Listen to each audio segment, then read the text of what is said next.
আসসালামু আলাইকুম ফ্রেন্ড, সবাই কেমন আছেন? আশা করি সবাই খুব ভালো আছেন।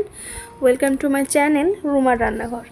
নতুন একটা রেসিপিতে সবাইকে স্বাগত জানাই। তো ফ্রেন্ডস, চিকেন তো অনেকভাবেই খেয়েছি আমরা, তো আজকে একটু অন্য রকমভাবে ট্রাই করেছি, যেটা খেতে কিন্তু সত্যিই অসাধারণ হয়েছিল। চিকেন কোপ্তা কারি বানিয়ে দেখাবো। বানানো কিন্তু খুবই সহজ আর খুবই টেস্টি। তো চলুন ভিডিওটা আপনারা দেখতে থাকুন, আশা করছি আপনাদের সত্যিই অনেক ভালো লাগবে। তো এখানে আমি একটুখানি চিকেন কিমা নিয়ে নিয়েছি 400 গ্রামের মতো। তো এই চিকেনের মধ্যে কিছু উপকরণ এখন দিয়ে নিচ্ছি। ছোট ছোট করে একদম পেঁয়াজ কুচি করে নিয়েছি, 3 চামচ পরিমাণ দিয়ে নিচ্ছি। আর দিয়ে দেবো 1 চামচ পরিমাণ কাঁচা লঙ্কা কুচি, আদা রসুন বাটা 1 চামচ কুচি, আর দিয়েছি ধনে গুঁড়ো 1 চামচ, জিরে গুঁড়ো 1 চামচ, স্বাদ মতো নুন। আর দিয়ে দেবো এখানে একটা ডিম।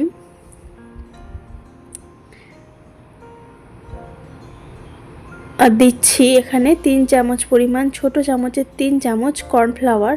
আর 1 চামচ পরিমাণ দিচ্ছি এরকম, এটা হচ্ছে 4 চামচের 3 চামচ পরিমাণ হবে ব্রেড ক্রাম্বস। এবারে এইটার সাথে খুব ভালোভাবে মিশিয়ে নেব। চিকেনটা কিন্তু খুব ভালো করে রেডি হয়ে গেলে এটাকে ছোট ছোট বলের আকারে শেপ দিয়ে নেব। যদি চিকেনটার সাথে উপকরণগুলো মিশিয়ে নেওয়ার পরেও আপনাদের একটুখানি পাতলা মনে হয়ে থাকে, সেক্ষেত্রে কিন্তু আপনারা আরও একটু ব্রেড ক্রাম্বস অ্যাড করে নিতে পারেন। তো ছোট ছোট বলগুলো আমি রেডি করে নিয়ে তেলের মধ্যে ছেড়ে দিচ্ছি। তেলটা কিন্তু হালকা গরম করে তবেই চিকেন বলগুলো দেবেন, তা না হলে কিন্তু চটজলদি লাল হয়ে যাবে আর ভেতর থেকে কিন্তু কাঁচা থেকে যাবে, খেতে ভালো লাগবে না।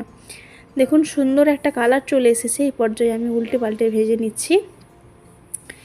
বেশ সুন্দর একটা ব্রাউন কালার করে ভেজে আমি তুলে নেব। তো দেখুন এখন মোটামুটি আমার ভেজে নেওয়া হয়ে গেছে। কালারটা কতটা সুন্দর এসেছে। একটা পাত্রে আমি তুলে রেখে দিচ্ছি। আর এই চিকেন কোপ্তা কারির মধ্যে আমি একটুখানি গরম মশলা অ্যাড করেছিলাম, গুঁড়ো, অবশ্যই গরম মশলা গুঁড়ো, সেটা বলতে ভুলে গেছি, এখন মনে পড়লো সেই জন্য বলে দিলাম। আর একটুখানি আলু আমি দেব। আলুটা আগেই কেটে একটু নুন আর হলুদ মাখিয়ে রেখেছিলাম। আলুগুলো লাল লাল করে ভেজে নিয়ে তুলে নিয়েছি।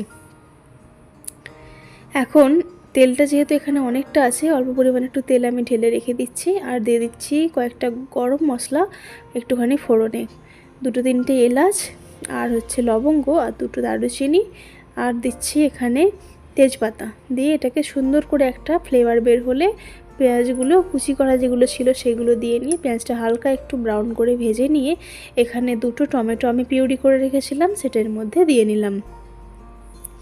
দিয়ে দিচ্ছি পরিমাণ মতো নুন, 1 চামচ পরিমাণ হলুদ গুঁড়ো, 1 চামচ পরিমাণ জিরে গুঁড়ো, হাফ চামচ হলুদ গুঁড়ো, আর হাফ চামচ পরিমাণ গরম মশলা গুঁড়ো। অল্প একটু পরিমাণে পানি দিয়ে সুন্দর মতো মশলাটাকে কষিয়ে নিতে হবে।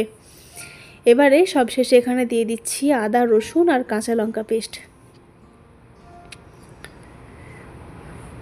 তো চিকেনের মধ্যে কিন্তু রসুনটা একটু বেশি লাগে। এবারে মশলাটা ভালোভাবে কষিয়ে নেওয়ার পরে আলুটা দিয়ে নিচ্ছি। আলুটা আমার এখানে 50% মতো সেদ্ধ আছে, তো আরও একটু সেদ্ধ করে নিতে হবে, সেই জন্য আমি আলুটা আগে দিয়ে নিয়ে একটুখানি ঢাকা দিয়ে আলুটাকে খুব ভালো করে সেদ্ধ করে নিয়েছি। এখন আমার চিকেনটা, যেটা কোপ্তাগুলো করে রেখেছিলাম, সেইগুলো দিয়ে নেওয়ার পালা। দিয়ে নিচ্ছি আর খুব ভালোভাবে একটুখানি কষিয়ে নেব। আর এই চিকেন কোপ্তা কারি করতে কিন্তু বেশিক্ষণ সময় লাগে না, অল্প হাতে একটুখানি সময় থাকলেই, আর যদি প্রস্তুতি থাকে তাহলে কিন্তু সুন্দরভাবে কিন্তু লাঞ্চের আগে রেডি করে নেওয়া যেতেই পারে। তো অনেকক্ষণ ধরে ভালোভাবে কষিয়ে নিয়ে এখন আমি পানি দিয়ে নেব গ্রেভির জন্য। তো এই গ্রেভিটা কিন্তু বেশি থাকবে না, মাখা মাখা একটা গ্রেভি হবে। তো ঢেকে আমি রান্না করে নিয়েছি প্রায় 7 থেকে 8 মিনিট মতো। এবার দেখুন সুন্দর একটা টেক্সচার চলে এসেছে। এই পর্যায়ে অল্প একটুখানি গরম মশলা দিয়ে আমি এটাকে নামিয়ে নেব। একটুখানি রেস্টে রেখে তারপরে এটাকে পরিবেশন করে নেব গরম গরম ভাতের সাথে।